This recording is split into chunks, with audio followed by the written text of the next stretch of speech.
사무엘상 26장 13절에서부터 25절입니다. 26장 13절에서부터 25절. 제가 읽겠습니다.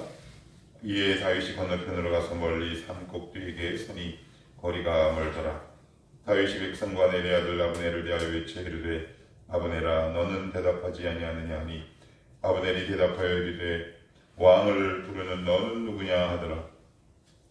다윗이 아브넬에게 이르되 내가 용사가 아니냐 이스라엘 가운데 나 같은 자가 누구냐 그러한데 내가 어찌하여 내 주 왕을 보호하지 아니하느냐 백성 가운데 한 사람이 내 주 왕을 죽이려고 들어갔었느니라. 내가 행한 이 일이 옳지 못하도다. 여호와께서 살아계심을 두고 맹세하노니 여호와의 기름 부음 받은 너희 주를 보호하지 아니하였으니 너희는 마땅히 죽을 자이니라. 이제 왕의 창과 왕의 머리 곁에 있던 물병이 어디 있나 보라 하니 사울이 다윗의 음성을 알아듣고 이르되 내 아들 다윗아 이것이 내 음성이냐 하는지라.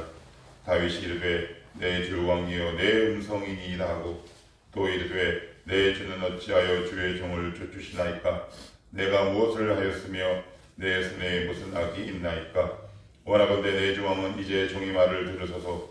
만일 왕을 충동시켜 나를 해하려 하느니가 여호와이시면 여호와께서는 재물을 받으시기를 원하나이다마는 만일 사람들이면 그들이 여호와 앞에 저주를 받으리니 이는 그들이 이르기를 너는 가서 다른 신들을 섬기라 하고 오늘 나를 쫓아내어 여호와의 기업에 참여하지 못하게 함이니이다.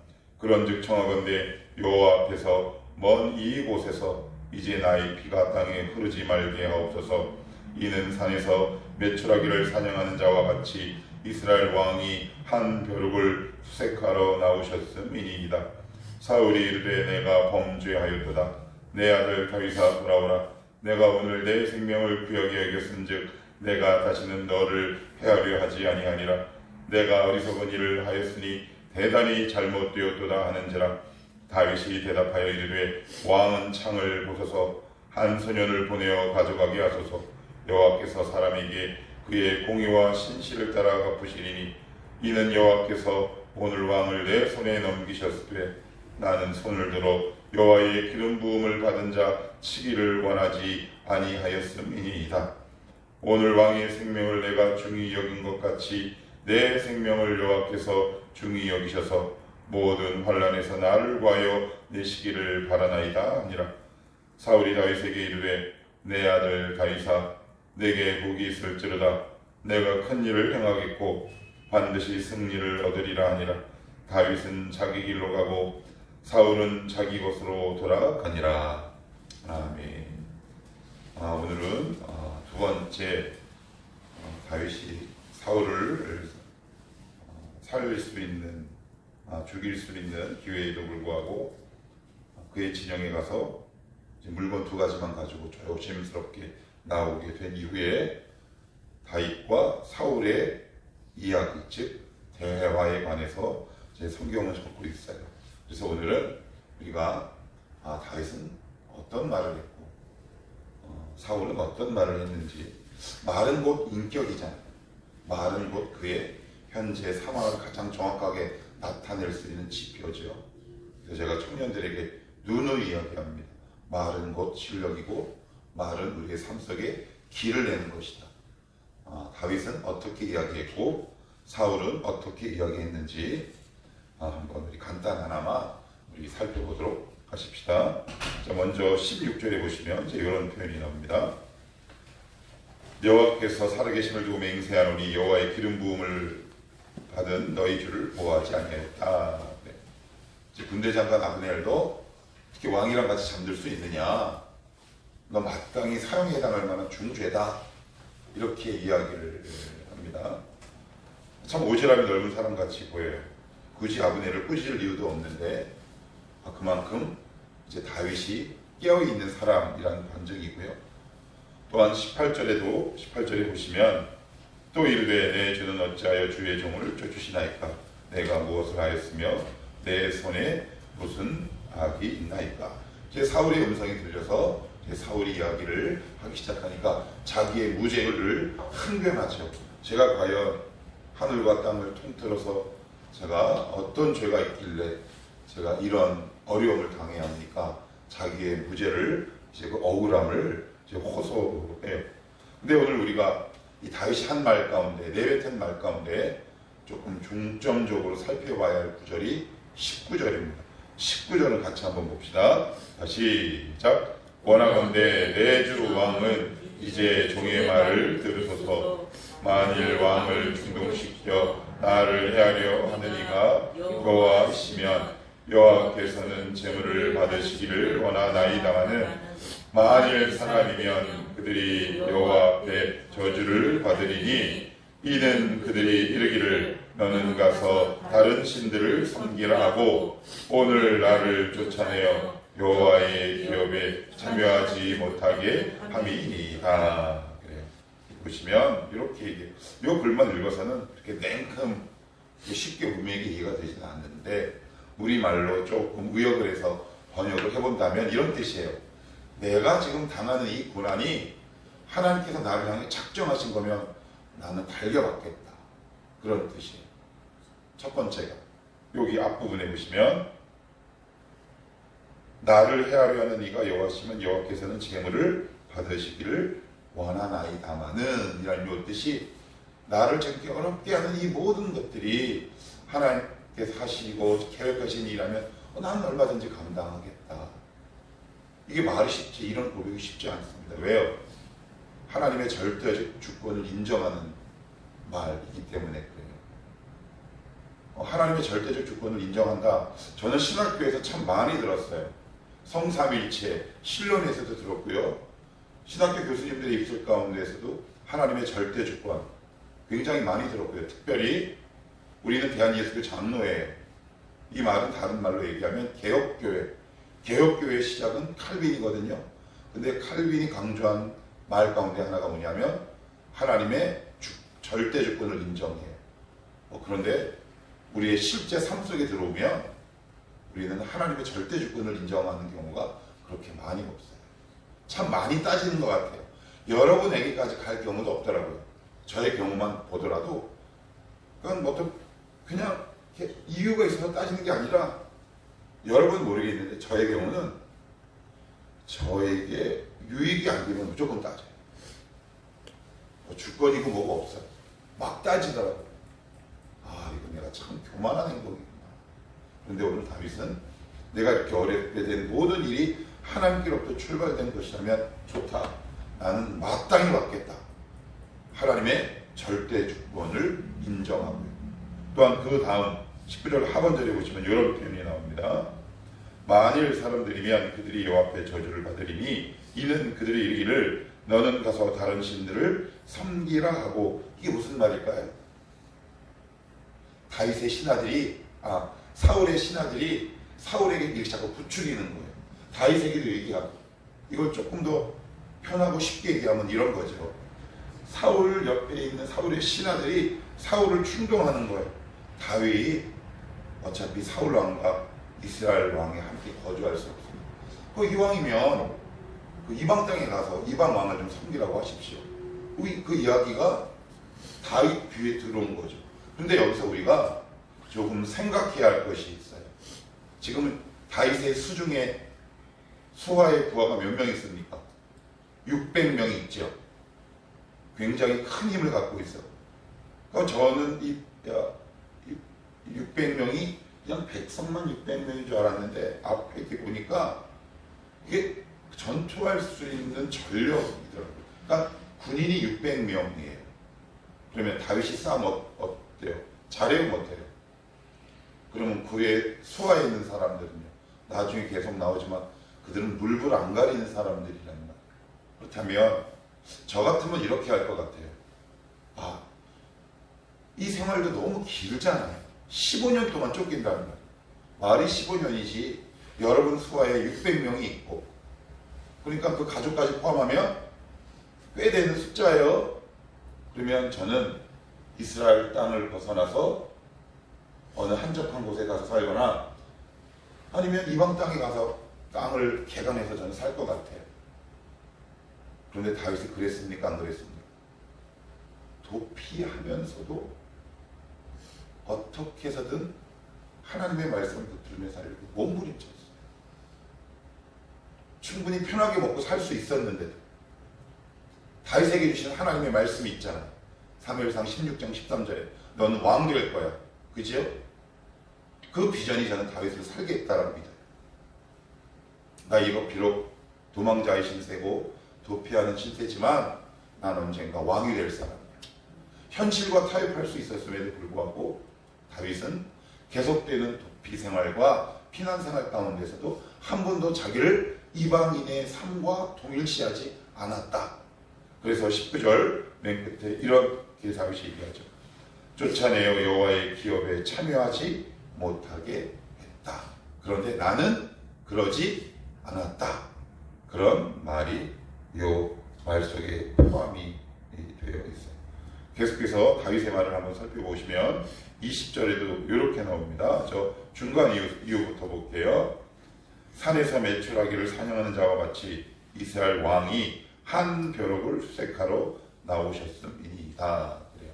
자기 자신을 벼룩이라고 하대하고 낮추죠. 겸손의 의미보다는 이런 뜻이에요. 다윗을 잡기 위해 몇 명이 동원됐냐면 3,000명이 동원됐어요. 이게 과연 왕에게 유익한 일이겠냐는 거예요. 왕이시 한번 생각해 보십시오. 나 한 명 잡으려고 왕의 근위대 이스라엘에서 가장 싸움 잘하는 사람 3,000명을 동원한 일일까요? 라고 사울에게 되묻고 있죠. 이게 과연 그런 일일까요? 그러니까 아무 유익이 없다라는 말이에요. 이게 다윗의 말이지만 저는 다윗의 말처럼 느껴지지 않죠. 이 다윗의 말이 사울에게 던지는 하나님의 메시지다 싶어요. 너 정말 이것이 너의 정력과 온 힘을 다해서 땀을 쏟고 매진해야 할 일이겠느냐? 이렇게 말씀하시는 것 같아요. 그러면 이제 여기서 우리 사울의 이야기를 한번 들어가 봅시다. 자, 21절 같이 한번 볼까요? 시작.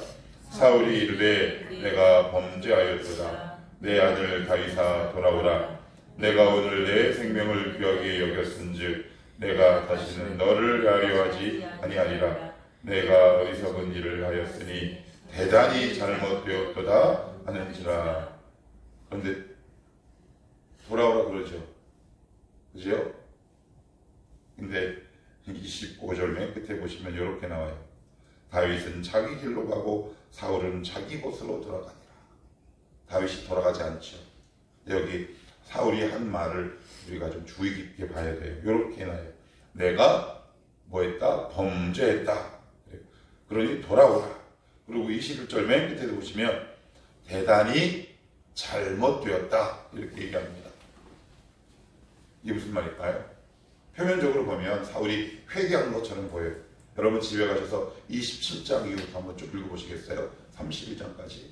그는 인본주의적 삶과 하나님을 대적하는 삶을 계속 반복해요. 그는 순간적으로 마음에 뭔가 울컥한 게 있었나 봐요. 그런데 딱 거기까지 해요. 그 입술을 반복하는 거죠. 내가 대단히 잘못되었다 라고 시인도 하지만 그의 삶으로 인격과 행동으로 옮겨지지 않아요. 제가 예전에도 사울의 이야기를 예로 들면서 이렇게 여러분들에게 말씀드린 기억이 있습니다. 인간의 그 어떤 결단으로도 우리는 회개할 수 없다. 회개는 하나님의 전적인 은혜요 선물이다. 성령이 있는 자만, 하나님의 은혜의 주권 가운데 있는 자만 온전히 회개에 합당한 열매를 맺을 수 있다. 사울이 참 안타까운 게 뭐냐면 회개를 할 수가 없어요. 왜 사울이는 회개가 가능한데? 그러니까 은혜죠. 쉬운 말로 예수가 왜 안 믿어져? 근데 우리는 너무 아멘 이게 되잖아요. 바로 그런 의미가 아닙니다. 사울은 회개를 할 수 없는 사람이에요. 말은 할 수 있지만 회개에 합당한 열매를 맺을 수 없는 사람이었어요. 나의 잘못도 시인하고 인정하고 나에게 돌아오라 하지만 다윗은 더 이상 사울의 말을 믿지 않습니다. 믿지 않아요. 이게 참 무서운 거죠. 말은 하지만 그의 삶이 변해가지 않을 때, 여러분들이 어떤 말로 누구를 향해 항변하고 설명하고 설득해도 그 사람은 나의 말을 믿지 않더라고요. 그래서 나를 믿는 가장 구체적인 건 우리 주일에 살펴봤죠. 하나님 말씀에 순간순간 순종해 나가는 삶. 그것이 결국 나를 신뢰하게 만드는 가장 멋있고 적절하고 지름길일 수밖에 없다. 하나님, 그냥 말만 요란한 자가 되지 않게 하여 주시옵소서.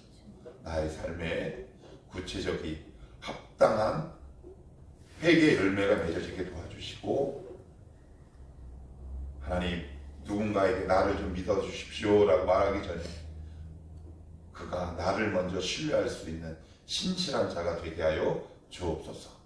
그러면 그 인생에 하나님이 뭘 얼마나 주실까 싶어요. 그죠? 우리도 새끼들 있지만 비들로만 뒷구녕으로 몇 분도 찔러주더라고요. 저는 돈 관리 잘해.